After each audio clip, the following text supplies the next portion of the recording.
Hello and welcome back to my YouTube channel. Today we're cooking up a really basic, quick and easy breakfast, which is your classic scrambled eggs on toast. It's a dish that, as I say, is very easy, but one that I think a lot of people overthink.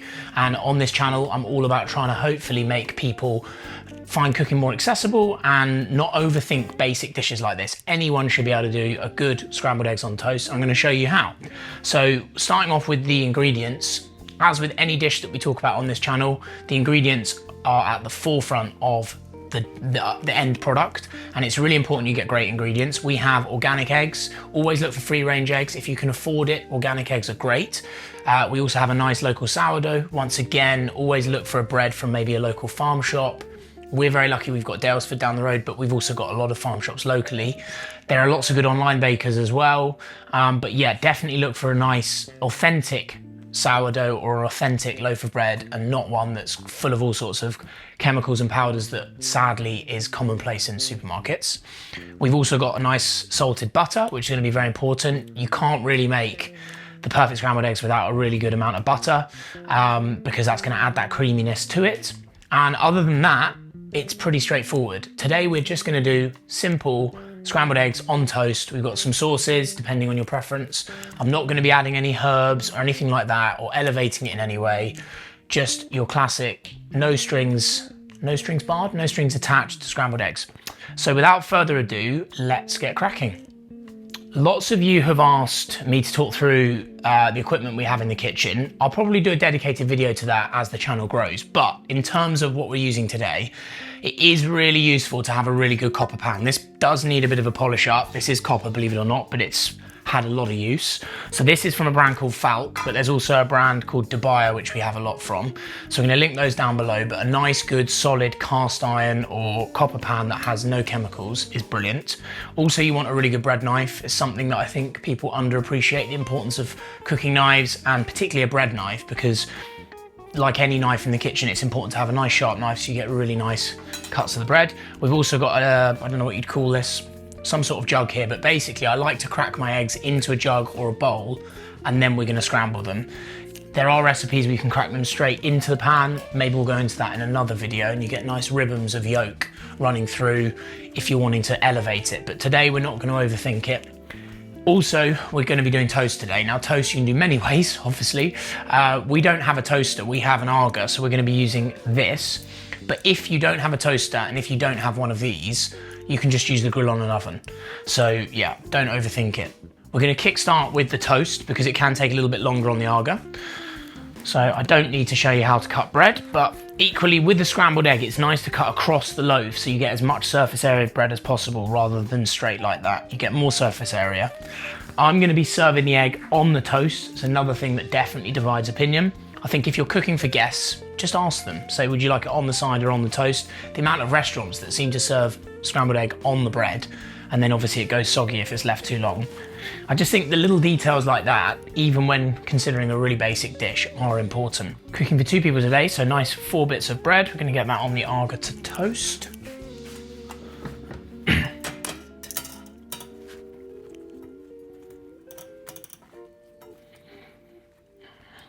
Now, as I said, this channel is very much all about making cooking more accessible. I'm not a chef, I'm very much a cook. I'm always learning. And one thing I did learn with cracking eggs is, particularly if you're cracking this many, you can actually just use the eggs like this rather than using a surface. So we're going to crack these eggs over the bowl like that. Obviously being careful of any shell. And it really does make a difference, the quality of the egg and the freshness. So as I say, if you've got a local farm shop or a local farmer, maybe on a local Facebook group, you can ask if anyone has their own eggs. I'd always recommend that over going for supermarket eggs because they're not always as fresh. So we're going to crack all these eggs into the bowl. Now, depending on how many people you're cooking for, I would normally go for 3 eggs per person. In this instance, I am a very, very hungry person. And so we're actually going to be using 8 eggs between the 2 of us, so 4 each. Next up, we're going to whisk the eggs. Now, you could obviously use a whisk.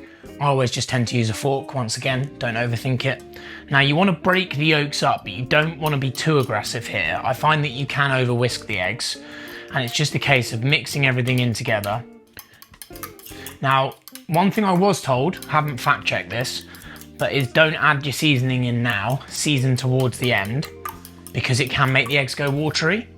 I've always abided by that without actually checking that, but it always seems to work not seasoning. I'd probably leave the seasoning to the end as well. So we're gonna just keep that mixture like that. The key thing with scrambled eggs where people can go wrong is overheating the pan.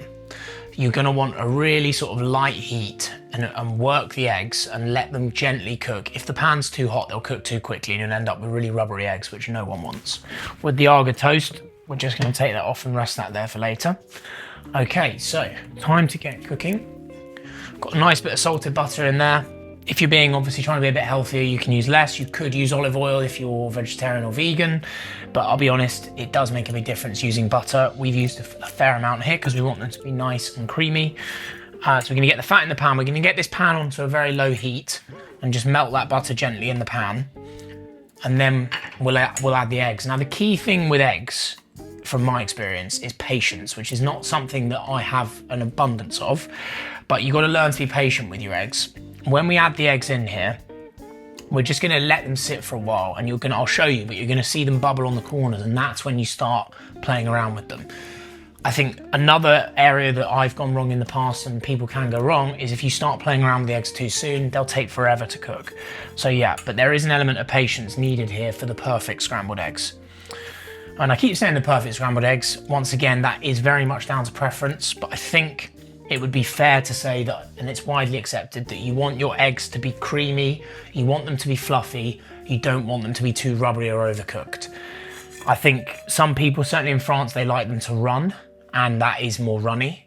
And that's how French chefs would probably do them. We're gonna do them a little bit more than that because generally people like their eggs cooked a bit more than that, I would say, and I personally do. But as I say, it sounds silly, but scrambled eggs, there's probably 10 different ways we could do them today. I've seen them done in many, many different ways, and it really just comes down to personal preference. But this is the most straightforward way. Right, so we've got the butter melting in the pan there. So that butter has melted nicely in the pan now. Now we're gonna add the eggs. So I'm just gonna stick those in like that. As I say, don't be tempted to start stirring them at this point. Just put them in and just keep an eye on them. As with anything in the kitchen, paying attention is pretty key, which is another thing that I struggle with in life generally. But when it comes to the kitchen, I actually am quite good at paying attention. I don't get too distracted. Another thing worth mentioning is why we're using a frying pan here rather than a saucepan or anything is you do want lots of surface area, because obviously if you're cooking scrambled eggs in a saucepan of some sort, yeah, it's going to cook a lot slower and it's a lot harder to get them nice and fluffy and consistently cooked, and we want that consistency. So as they're heating up, you're seeing the eggs around the edge start to cook. It's a bit early yet. Now, once again, obviously I'm using an argan. I appreciate a lot of people watching this won't have an arga. If you're cooking over gas, you want this on a really low flame. And if you're cooking on induction, you probably want it on a 3 or a 4 out of 10. You want it on a quite low heat. As with anything in the kitchen, you can always cook them a bit more if they're undercooked, but you can't reverse the cooking process, unfortunately. Right, we're at this point now where the egg around the edge is just starting to cook. So we're just gonna come in with a spatula and just start to gently move the egg around the pan, and it's gonna cook gradually. So say we're not in a rush. There's something quite therapeutic about this part of the process. And the key here is that you do want to use a spatula. I'm using a silicone spatula here, but this has been proven to be safe with cooking. I know some people can get weird about silicone with cooking. We try and obviously use as many other natural products in the kitchen, but nothing really works quite as well as a silicone spatula with scrambled eggs. You could use a wooden spatula, but you definitely want a spatula because that's going to give you the ability to really work it around the pan. And things are starting to slowly come together now. So normally at this point, I would probably suggest, if you've got someone with you, to butter the bread, because this will cook really quickly. And the thing with scrambled egg is, until you take it out of that hot pan, it's gonna keep cooking. So we're gonna get this to a point where it's nearly finished, and then we're gonna take it off the heat and let it finish cooking in the pan. So the magic is starting to happen now. We're getting close. At this point, I'm just gonna add a little bit of sea salt in there. A bit more. And then a little bit of black pepper. And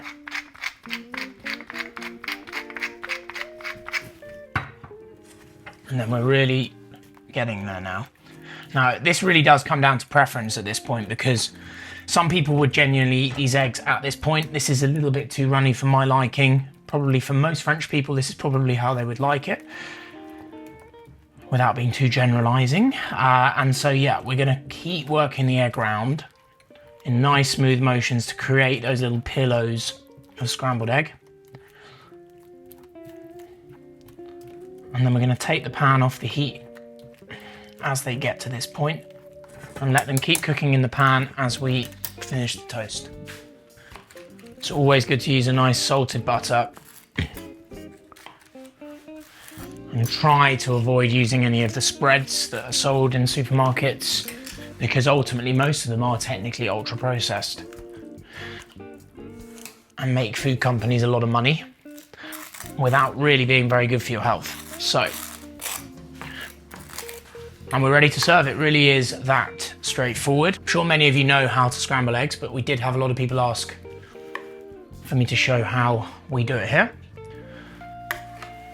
Not the easiest thing from a presentation perspective, but given we're serving this straight away, I'm going to put the eggs straight on the toast. You could serve it with some fresh chives on top. We've not got any chives in the garden at the moment, because obviously it's still February. So we're just going to serve it as it is and let the eggs do the talking. A little bit of brown sauce or ketchup, depending on your preference. And there we have it, the perfect scrambled eggs on sourdough.